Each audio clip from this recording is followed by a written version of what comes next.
Catherine Amirfar. And I'm Kal Raustiala. And this is International Law Behind the Headlines, coming to you from the American Society of International Law. Welcome, everyone, to another episode of International Law Behind the Headlines. This one is near and dear to my heart because I get to interview my co-host, Kal Raustiala, who needs no introduction to this audience, but he is the promised distinguished professor of comparative international law at UCLA and director of the UCLA Burkle Center for International Relations. Kal, I hardly need to welcome you to what should be your home, but welcome. I'm really excited to have you here. Thanks. I'm excited to be here with you.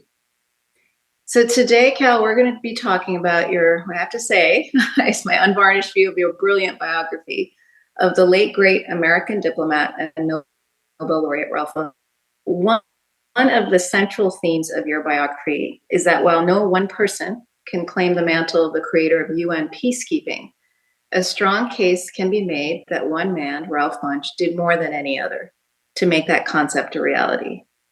And I think, as you put it best, Bunche was a rare Black man in a field that was notoriously pale, male, and Yale, and that he went from a childhood in South Central LA to the very pinnacle of global diplomacy. So with that, I wanted to ask you, and I know you spent much time in the archives doing your research and making his life really come to life off the pages. What, in your estimation, is the quality or the qualities that made Bunche special? Wow, that is a really great question. And I guess I would say that, Ralph Bunche was first and foremost an incredibly hardworking person who really devoted his life to whatever he was doing, whether when he was a professor at Howard, when he was at the State Department, when he was at the UN. He was just famous for the intensity that he worked, the dedication to what he did. So obviously that was a necessary element. I think he had a number of other qualities that I think really mattered for his success and in his own mind, things that he pointed to frequently. He was quite optimistic. He referred to himself at various times as a professional optimist, which is kind of an interesting phrase, but that was something he really believed helped him both as a mediator, as a diplomat, as a thinker, a writer, a doer in all the endeavors that he was involved in. He was pretty pragmatic, and so a lot of the book explores the way that he tried to, in thoughtful ways, address the challenges of the post-war world and the post-colonial world. He was frankly a really skilled drafter and negotiator. And so those skills proved enormously important for the creation of the UN Charter that he had a really important hand in, but also in many of the later things that he did. So there's a kind of bundle of attributes that come together to make him the sort of mid-century diplomatic star that he really was. But those are the ones that come to mind for me.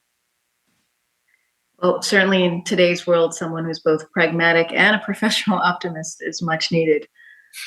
Let me shift to something that you just pick up on a theme that you touched on, which is the UN Charter, the very important role of the UN Charter in the sense of trying to make effective international peace, and how that relates to one aspect of his life's work, which you argue was creating tools for the international community to peacefully manage the process of decolonization as a project of global racial justice. How do you think he understood the right and process of self-determination, and how did that relate to what was supposed to be the balance of peaceful relations under the structure of the UN Charter?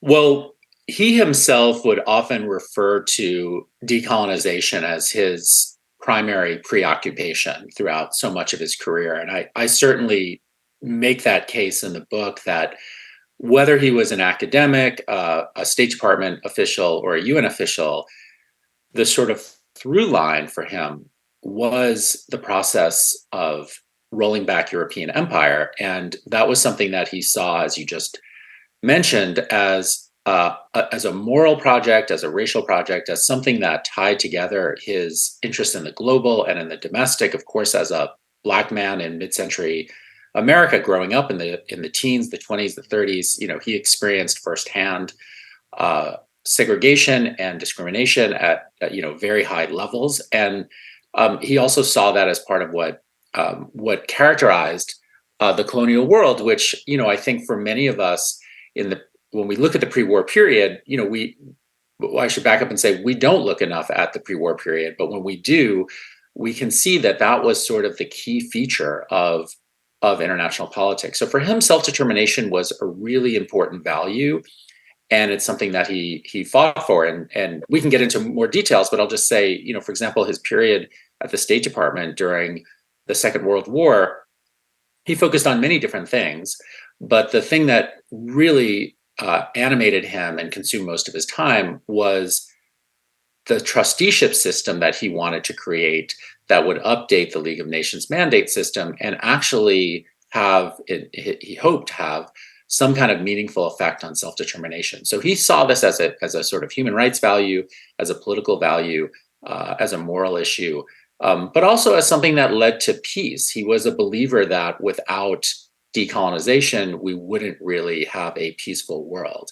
And I'll just close this sort of long answer by saying that, he had he had a lot of really interesting things to say about the United Nations during his career. But one of the things that really struck me in one of his speeches was he said at one point, and I'm just going to paraphrase, that the UN had no real dedication to the status quo, that the UN was not about just maintaining peace by sort of freezing the world order where it was in 1945 at the end of the war, that in fact the UN's primary role was to achieve a more just world, and that would often entail pretty major changes that a lot of great and middle powers opposed. But he felt that was a primary purpose of the organization. And I think, to be fair, when we look back at the centrality of self-determination to the UN, especially in the 50s and 60s, he was absolutely right. So I want to talk more about that, the idea of a just world and the primary purpose of the UN as an organization. What did Bunche think about the structure of the charter? And in particular, I'm focused on the UN Security Council's enormous power and privilege. Yeah, he was, I should say, his direct experience in negotiating the charter at Dumbarton Oaks and then at San Francisco was really around issues of colonialism. But he was, of course, privy to all of the things that were going on. And he was concerned about the huge privilege and power that the permanent 5 members of the Security Council had, in particular the veto. At the time, that the negotiations were going on, I didn't really come across evidence of him in his diaries or other things particularly focusing on that point. But certainly later, when he's at the UN, and especially when he's Under Secretary General and deeply involved in so many of the issues that animated the Security Council, he would often remark that he thought, the veto was a real problem, and that the Security Council in some ways was not sufficiently fair to many of the other interests and powers around the world. So he was definitely a little bit troubled by that, and I think recognized that that it caused some real challenges. On the other hand, Bunche was pretty pragmatic, as we kind of started off talking about. He was also quite patriotic, and to the degree that he had a blind spot around the use of power, he had it with regard to the United States. And I think, he generally thought the U.S. was on the side of right, and that, American power was a force for good in the world. And so that sometimes blinded him, not entirely, but maybe more than it should have, to the way that the U.S.'s special role within the UN and just generally as one of the superpowers could cause problems. So, I think he had a nuanced set of views, but he certainly was sympathetic to the idea that the UN in its structure probably needed to be more even-handed. And the Security Council obviously is not that. So much of Bunche's work and his life work centered around the UN as an institution. And as you say, the pre-war world obviously informed the post-war order. And I wanted to focus on the UN as an institution in the context of the post-war order. no one needs reminding that right now we're obviously having a larger conversation about the UN, its efficacy, the post-war order, and the various challenges that we're seeing in Europe and autocracies across the world. How do you think Bunch approached the UN as an institution? And what would he say about how, and I guess whether and how it matters for the post-war order? Well, he was definitely a UN true believer and someone who, you know, he had a hand in shaping it, of course.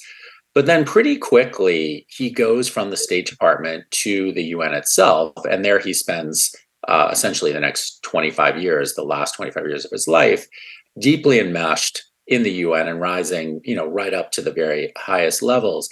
And throughout that period, he of course had frustrations with the UN. He saw the limitations, particularly with regard to Vietnam. So the later chapters in the book, I discuss Vietnam and the ways that the UN was attempting to be a force for peace, Utante in particular, and the ways that Bunche personally was sort of trying to figure out some way to. He was acting as a kind of interlocutor between Lyndon Johnson and Utante, and he was involved in all these various efforts, none of which really came to much. And so, he saw the limitations for sure. But throughout all of that, he never lost his belief that the UN was the best thing going for a diplomatic solution to the world's problems and for a more peaceful and just world. He really, really believed in that. And, he dedicated his life and, arguably, he died at the age of 68, in part, I think, because of his travel, his workload. He just kind of worked himself to a degree that was sort of amazing. And, that was a sign of his dedication to all of this. So he definitely thought the UN was flawed in some respects, but absolutely essential in other ways. And I think if you were looking at the world today, he would probably be heartened by the fact that the UN continues to be so important in so many things.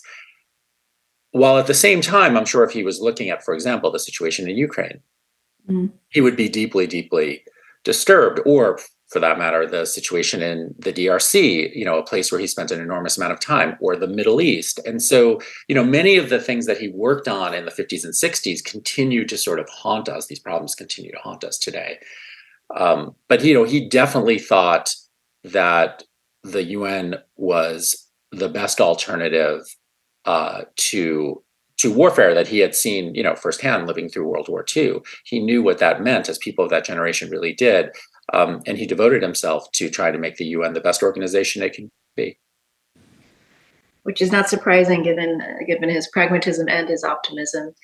I suppose there's one question that lingers, which is, in his professional and private writing, did you get a sense of where he thought there was room for reform, or what he thought that as necessary as the United Nations was and is and potentially continues to be, what he thought needed some, I guess, a deep dive, a second thinking, revisiting in terms of what could be reformed? Did you get a sense of that?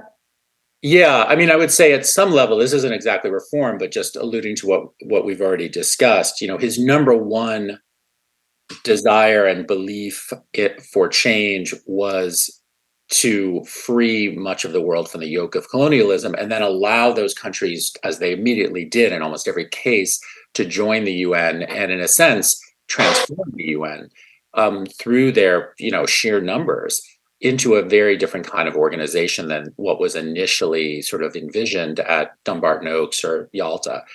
And in that sense, that was a hugely successful project. So, the UN goes from essentially 50 states at San Francisco, 50 entities signing the charter, to today 193. And even during his lifetime, a huge, huge increase. So that for sure was something that he wanted, fought for, and I argue succeeded in bringing into realization. In terms of other things about the UN, he was certainly frustrated by the limitations of the Security Council that we just were discussed. He was very, just in terms of thinking about Russia and Ukraine today, always very frustrated by the Soviets. And while he never said, yeah, we need to throw them out or something like that, he knew that was impossible, that wasn't wise. They frequently viewed him as just a kind of arm of the State Department. As far as they were concerned, he never left the State Department, and so he had a lot of frustration with them. But I think beyond that, he in some ways was happy with the way the UN worked and thought the UN generally was doing the right things. And I'll just note that he sometimes didn't see, or towards the end of his life, maybe he began to glimpse a bit of this, but he didn't see the direction that the UN would ultimately go, in the following sense: that the UN began as an organization really devoted to questions of war and peace, especially aggressive war. But then it ends up being an organization that doesn't do all that much with regard to aggressive war, in part because there's less of it, and instead has to deal with the aftermath of decolonization, with civil wars, with the possible breakup of countries, and with questions that nobody really contemplated in 1945, like what's the role of the UN in global health or environment, or things that were just dimly kind of appearing on the horizon in the late 60s and early 70s. So, the UN really evolves during his tenure there. And he was supportive of that, but he didn't necessarily see it coming. Well, he certainly played a huge role in the shaping of UN peacekeeping, which continues to be front and center in today's world. Yes. I guess one final question for you, Kal, which focuses on his work with lawyers. And be kind, but I know that as Undersecretary General, he often worked with the legal team at the UN.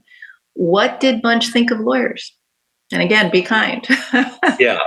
Well, let me just first say, with regard to peacekeeping, he viewed, while he was most famous in the public eye for his Nobel Peace Prize, for his mediation in the Middle East, it was peacekeeping that he was most proud of. And he would often refer to that as kind of his greatest accomplishment or contribution. And he definitely thought peacekeeping was, a real sea change in how the international system worked. And I think it really was. And while there are many, many reasons to criticize peacekeeping as practiced, we shouldn't lose sight of the fact that peacekeeping has actually been quite effective and really, really did make a difference in many, many discrete cases. So absolutely, that was something that he thought was a major contribution that he was very, very proud of. Yeah. Lawyers, it's a great question. So, he sometimes, so Dag Hammarskjöld, though trained as a lawyer, Bunche was not trained as a lawyer. Bunche was a political scientist. He got his PhD in the Harvard Government Department in political science, and his dissertation was like a comparative colonial administration study. And so he was steeped in politics and institutions. He actually got some anthropological training in the 30s. He was kind of interested in anthropology. Law never really drew him in, though he had flirted with it when he was in college and thought he might pursue it, but he doesn't. Then when he gets to the UN, as you alluded to, he's often working with lawyers, and he was frustrated by lawyers a lot of times. He was, again, I think for his pragmatic side, the lawyerly mind seemed to rub him the wrong way. And interestingly, Hammarskjöld and Bunche would occasionally, scrawl these little notes back and forth, which were like on the sidelines of some Security Council meeting, and they would often be criticizing what they saw as the legal approach, which was, in their eyes, sort of, too rigid, amoral, somehow missing the big picture. So not a huge fan of lawyers, but that said, he probably would have been a really good lawyer.